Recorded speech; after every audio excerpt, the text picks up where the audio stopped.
Sayonara Udio. Now, there's two words that some folks probably never thought that I would say. What is up, everybody? This is Jay, aka MultimediaJay, and it is the end of an era. I am done with Udio, and Udio, as we know it, is also done. It's already done, present tense. Things are winding down over there, and the Udio, as we know it, is no more.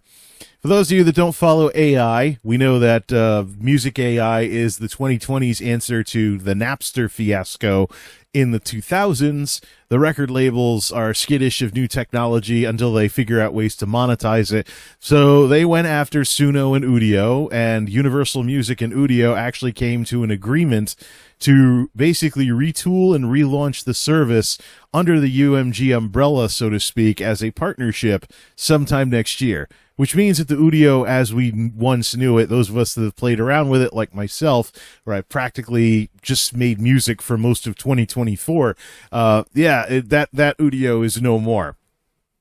So there is a window for current Udio subscribers to go in and download their stuff. That's going to be 2 days starting tomorrow. And then the service as we know it is over. So it's going to be more of a walled garden. There's going to be rights management and fingerprinting and stuff. And apparently Universal Music is interested in building something. So if people want to make AI songs of UMG artists, the artists can give permission, and people can do it. Maybe there's royalties involved. Artists can get compensated, things along those lines. It sounds like the sort of thing that I'd expect a record label to do. Well, the truth is, people are, if you go to Udio right now, all the trending songs are, "We hate Udio, we hate UMG, Udio sold out." And I'm like, these people are spoiled internet people that don't know what they're talking about, which is typically the case with people flipping their lids on the internet. Udio has been pro-record industry for its entire existence. It's had features that would allow for rights management and artists to license their likeness, so to speak. But there never really was any way, and there never really were any rights holders that actually decided to go forward with it. If you try generating a song, for example, let's say in the style of Nickelback, the moderation AI would catch that. You couldn't use copyrighted lyrics, and at the very same time, if you mentioned you wanted something in the style of a song, if the artist didn't agree to let their likeness actually be used, the prompt would throw an error message and substitute the band or artist name for descriptive terms that loosely describe their music. Some of us would break the system on purpose because we couldn't think up the proper words to tell the prompt, or we didn't really know what words to use to tell the prompt we wanted, say, a song that sounds like Taylor Swift or something like that. And so we would do that on purpose to get so that the terms would be applied, so to speak. So the terms would be applied, so to speak. So instead of "I want XYZ artist," it would say soft rock, atmospheric, male vocalist, love song, whatever. It would put in descriptors to replace the actual reference to a recording artist. Now, the tools were always there that if someone wanted to, for example, make new Nickelback songs and whatnot, or make new Metallica songs that sound like early, like thrash metal Metallica from the 80s, the tools were already there for artists to be able to control how their stuff was used. So there's more than I could say for Suno. But I'm not surprised, though, because Udio has always had the fingerprints of the music industry within it. Matter of fact, one of the early backers was the rapper will.i.am. So, there's been music insiders that have been involved with Udio from the very beginning. So the deal that they struck with UMG, where they're partnering with Universal, and they're going to relaunch the service, and it's going to be rights managed and fingerprinted and stuff like that. And it's going to be more of, make AI remixes of your favorite Universal artists and stuff like that. And the artists are going to get compensated. That doesn't surprise me one bit. I'm curious what Suno's going to do in response, though. So here's the thing. At first glance, I was like, this is the end of AI music. During the window, I'm just going to get the stems, which are the components that I can remix and try to improve later. I think like the master recordings, if you record a studio track, that I was going to get like the stems of the theme songs I've made, and then the rest are just funny songs that I made just to have a soundtrack on this channel. And I don't care if I have the stems for them or not. I have the stems for the Play Some Stuff themes, but I will get the stems for that Wacky World of Multimedia J song I made earlier. But I really want to, and based on what the Udio CEO and the brass are posting, stuff made prior to the deal will be governed by the terms of service prior to the deal. So we're given one last chance to download our stuff that we made prior to the deal. New stuff cannot be downloaded, and new stuff will be subject to things like fingerprinting and other stuff and things along those lines. There's going to be a transition period before Udio relaunches, but as of now, it is essentially a walled garden. If you create something with Udio, it's pretty much stuck on the Udio system. Now, I imagine there'll be people going all 90s mixtape and just recording loosely with a wave recorder, but there's going to be a fingerprinting system for the new content that's created after the transition period, so it probably would get you content ID'd on YouTube or something at some point. Hopefully not like blocked or copyright struck or anything of that sort, but I'm not surprised by any of this, and I don't think AI music is dead, so to speak, because, let's face it, the music industry is going through its stage of denial right now. The thing is, the predecessors to music AI found ways to get around, like, don't use our stuff without licensing it, da-da-da. For one thing, there have always been bands that sound like other bands, and there are also bands that sound like other bands for profit. If you ever worked with royalty-free music, you'll know what I'm talking about. Royalty-free music would often have recording artists that would basically pastiche popular artists, and you could buy their tracks that way. That's how they made their money. So it's just one of those things where people like a sound more than a person. People like sounds more than people. Great example. The last two Forza Horizon games have had Led Zeppelin sound-alike songs. One of them was from Greta Van Fleet, and one of them was from Tom Morello and the Struts. So, I can tell you right now, those songs were included on the rock station in Forza Horizons 4 and 5 because they sounded like Led Zeppelin. And there's been other sound-alikes and stuff out there, too, so there's always been these kinds of things going on. The big thing I'm concerned with the legal side of AI is that we set a precedent that computers get treated worse than people. For everything that people go nuts about with what computers do with AI, people were already doing that. There were already bands that were inspired by prior bands. There are musicians out there that, for example, learned guitar via Deep Purple or Lenny Kravitz or something like that. Various signature riffs in popular songs. I mean, human beings learn the same way AI does, and then some. So basically all we're doing is punishing computers for being computers, with some of the things I hear people say about AI. I don't think we should be treating computers worse than people. But at the same time, though, if there's money to be made from, if for example, a record label would go after a person for something that infringes on their IP, then I think they should be able to go after a computer and whatnot. And then they can fight it out in the courts as to whether or not it's fair use. That's just the way it is. That's the way it's always been. The idea here is I want to make sure that when it comes to AI, that we don't treat computers worse than people. So any issues with AI should be treated no differently than if the issues were with a fellow human being, including whether the issues were chased after in the first place. So it's extremely important that this fairness in the process be maintained. That's my top concern with all of this. So as far as Udio goes, though, I mean, I wouldn't be surprised if they signed deals with the other record labels and basically became like, generate stuff that sounds like, and it becomes something, it becomes more like commercial music over there. Suno could always train their models off of sound-alike bands and cover bands and stuff like that, and basically the folks that, would previously have worked with like royalty-free music and the like.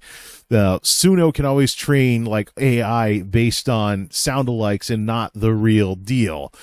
So it really is a matter of source material. And I do think actually, I think artists should be compensated just like if their work is used elsewhere. But at the very same time, the technology always has its limits. The only reason why AI is so scary to so many people right now is because AI has a lot of human material to work off of. If AI brought about the apocalypse and artists went away and it took away too many jobs, that human thingy shrinks and AI gets worse. And we know from AI feeding off of AI that it does what's called hallucinations, and that's where a lot of slop comes from and gibberish that AI spits out. So the ability for AI to be good is directly dependent upon the humans that it is getting its data from. So humans are still very much in the forefront of how far AI can go. There are limits because, well, AI is a computer. It's fundamentally a math machine. There are limits. It has no common sense, no artistic creativity, nothing. It's zeros and ones. We've tried our darndest to make like digital common sense, and it hasn't worked because, well, computers are computers. They're always going to be computers. They're always going to act like computers. So it's just, there's always limits to computers versus people. Some people don't know that and they freak out for no reason. But the Udio thing, as far as a creation tool, I don't have a use for it anymore. Fortunately, there was a bulletin posted that if you contact support by request, they will refund prorated whatever subs you have for the service. I accidentally bought a year of Udio because I clicked the wrong thing last time I resubscribed. So I'll be glad to get some of that money back. But I'll check out what Udio becomes with UMG just for fun when it relaunches. And we'll see if UMG can make up for this bad publicity in any way, shape, or form. Because people are pissed. And they're calling on Suno to not do the same thing. As far as AI music goes, I think the genie's out of the bag. These services exist because there's consumer demand for them. I think, take away Suno and Udio, there'll be somebody else filling that gap because the market still exists. That's just the way it is with things. But I'm not surprised at all with what happened with Udio and the record industry. And I will not be surprised if Udio signs deals with the other record labels and basically becomes, oh, you want to generate music that sounds like a recording artist? Here, Udio's where you do it, and here's the licensing fee if you want to use da-da-da. So jumping in the record industry's back pocket with Udio, I'm not surprised. During the grace period to download stuff, I want to get the stems for the themes that I made for my videos, and I don't even know if I want to use them anymore. But they already said that terms of service are legal agreements and they will apply. So things made prior to when the deal was signed on October 29th will be governed under the old TOS. So I wasn't trying to copy any artists with my themes or any of my other stuff, except when I was doing like pastiches and parodies and stuff like that. And in terms of that, though, with pastiches and parodies, I have more than enough experience with Udio at this point to realize they never could get the sound-alike stuff correct. It would sound like a knockoff band or a cover band. Think like Queen versus Mark Martel. Even, Mark Martel versus Freddie Mercury, there's some limits to what Mark Martel does, even though he sounds a lot like Freddie. And he doesn't have Freddie's stage presence.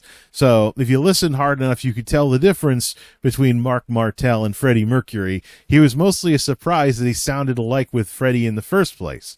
But with some of these sound-alike bands and whatnot that are out there, you can usually tell the difference if you listen to the material long enough. Plus, let's also not forget the record industry plays the sound-alike game as well. When Madonna was popular, there were other record labels that tried to prop up a Madonna sound-alike, like Keedy with Arista Records. Don't forget all the boy bands that sounded like each other at the start of the millennium, as the record labels tried to prop up, the next big thing, so to speak. How about the teen pop singers? They were all blonde. They all had similar songs-ish, and there was a whole bunch of them before the bubble burst. I mean, the record industry itself does sound-alikes. They want answers to popular bands themselves, so fundamentally, they have no leg to stand on. The only reason they have a leg to stand on is they pay lawyers lots of money to scrounge something up. So, But I'm interested in what Udio becomes, but I have no real interest in using it anymore unless it proves to me that it's still useful. I think it's going to get commercialized under UMG and other record labels, so I don't think it'll be the same ever again. But hey, it was fun while it lasted. I got a few theme songs out of the deal that don't really sound like recording artists that I'm aware of. So, yeah, they just sound like generic tracks of a certain style, which is really, what AI should do, is amalgamate the data and come up with something that doesn't totally sound like someone else. Yeah, it's supposed to be about creating something that sounds different, even if it's not new or exciting. So either way, it'll be interesting to see where Udio goes from here and how many more record labels they can sign deals with. But it looks like I'm going back to Suno. I'll check out the new model, see what it's like. I hear it's not trained on copyrighted music, but it's based on sound-alike bands and things like that. But I fully understand that the AI industry is a work in progress, and it's working on sorting itself out. So, yeah, I'll just sit back and grab the popcorn and see what happens. Been on hiatus with tech videos for a long time, but this just threw a wrench into my plans to get going again. Because I made a theme song, and I was thinking, 2026 for 20 years of making YouTube videos. Now I don't know anymore, so we're back to who knows. I'll keep doing commentaries and gaming stuff for the time being, though, while all this is getting sorted out. But, yep.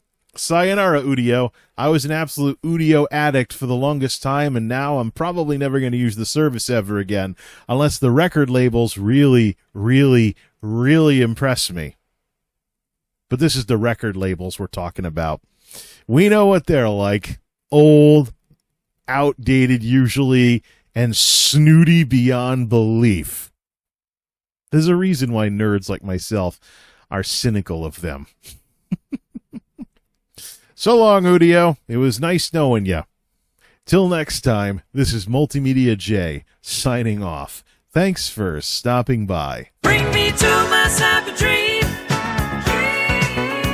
where I navigate the seas of Pixar.